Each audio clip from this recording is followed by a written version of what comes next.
Howdy, my name is Timothy, or Timmybug, and today I want to show you guys how you can make text pop more on your YouTube thumbnails. Let's not waste any time, let's get right into this. So the first thing I want you to do is take note of your primary background and object. So for example, the object in this thumbnail is this image here of Timothy Chalamet and Rebecca Ferguson. I've just added a little glow to the background of them, and what this is a Dune Part 1 recap video. So with that in mind, I want you to take note, in addition to taking note of your object, of what your background is. Your background can vary in a variety of different colors. For example, I have 3 different colors that I primarily use for my YouTube thumbnails on my Timmybug Talks Movies channel, and that is this mid purple background, this light purple background, and this dark purple background. For the sake of this video, I'm going to delete those other 2 out of there because I'm going to be using the dark background. I think that the 2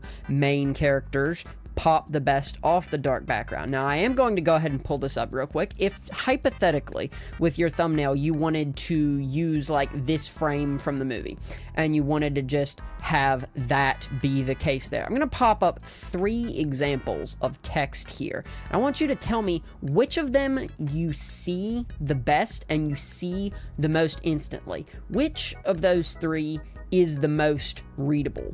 Now, there's a couple different things as to why they're more readable. For one, this text up here, it's really thin. It's really difficult to read that, and also it's over the already blue background, so that's difficult to read. Your answer is probably correct. You probably read this best. Now, it's also due partially because of the positioning. Like if I put this Arial text down here, it would be more readable, but way too often on YouTube, I see content creators putting this just extremely simple, extremely dull text on their thumbnails. So try and mess around with your thumbnails. Like for example, I'm using Affinity right now, but if you were in Photoshop, it also has this feature. Go through all your fonts here, find some fonts you like, and add them to your favorites bar here. So my 2 favorite fonts to use in my videos is this SC Herman font and Arial Black, and that is simply because they are the most readable and the most stand out from the background to me. Now I'm going to go ahead and get rid of this frame because we're going to be using this frame. So I'm also going to get rid of the text styles I'm not going to be using in this video in particular. I'm going to be using the SC Herman font. You want to kind of take a look at your background and also consider colors. Colors are very important. I have here a color wheel that's just complementary colors, which you don't have to think about this quite as much as I have, but I took the background and I compared a color in this color wheel to what text would hypothetically complement the background the most, and as of recently, I've been using pretty much nothing exact, but just a nice yellow for this text right here is what I usually use. Something around there. I actually like to try and make it a little bit brighter, a little bit closer to green, more like that. So there's your fonts, there's your colors. Make sure to take color into consideration. But now let's go over what I personally do in the settings of my thumbnail, because still, if I were to zoom out on the image and happen to see this on YouTube, for one, I wouldn't know what the heck this is over here, but most importantly, that text could be more readable. It could be more visible. So the first thing I'm going to do is I'm actually going to make them a little bit bigger and put them a little closer to the screen over here. But then I'm going to take this option right here and tilt the text slightly, because ultimately I want the text to be right about there on them, because I want to be able to put it behind Rebecca Ferguson's noggin there. But for the sake of the video, I'm going to put the text back here like it was, and I'm actually going to hide them because I want to make this text about the size.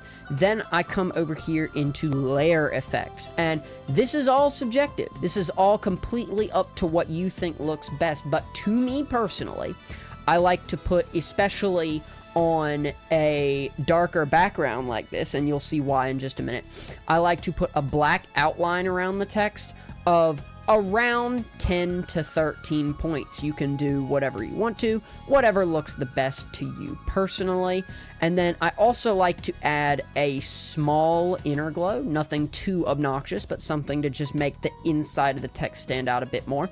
And then I typically do one of two things. If this is a white stroke, or if it is a lighter background, I like to add an outer shadow and simply turn these settings up. I typically turn the radius up a good bit, and I turn the intensity up depending on how dark the background is. And that, as you can see, obviously you don't want to put it all the way up to max, but it's making it stand out even on the dark background a bit more. However, because this is already a dark background, what I like to do is I like to add an outer glow, and I like to turn that up until it's visible, and I also like to hit that intensity up slightly just so that it looks like it is on the background. Now we can bring our subjects back in here, and we can position this text behind them like that, and then move the layer down. And there you go. That is how I make text stand out a bit more.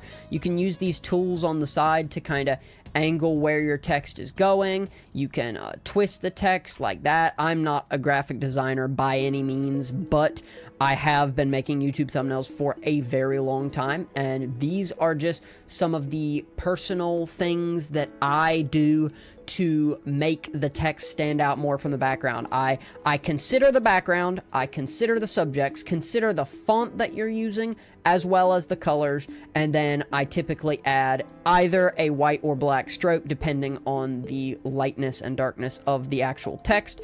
I usually add a slight inner glow on the edge right there, and then again, depending on the background and the text, I add an outer glow or an outer shadow, just like that. So I know it's a bit of a shorter tutorial, but that's pretty much what I do for text on YouTube. That's how I format my thumbnails, and now if you zoom out, I can read that that's amazing, a whole lot better, and because he's closer to the frame, I can recognize from that far away that that's Timothée Chalamet. So that is always a good thing to check for and look for when you are making thumbnails, is zoom out and see, if I saw this on my phone, would I click on it? And I am going to touch up this thumbnail a little bit more before I actually use it as a thumbnail. However, you get the gist of what I'm going for with this thumbnail. Thank you all so much for watching this tutorial. I'm going to be making more thumbnail tutorials soon, as well as some video editing tutorials, so be sure to stick around for those. Thank you all so much for watching, and I'll see y'all in the next one.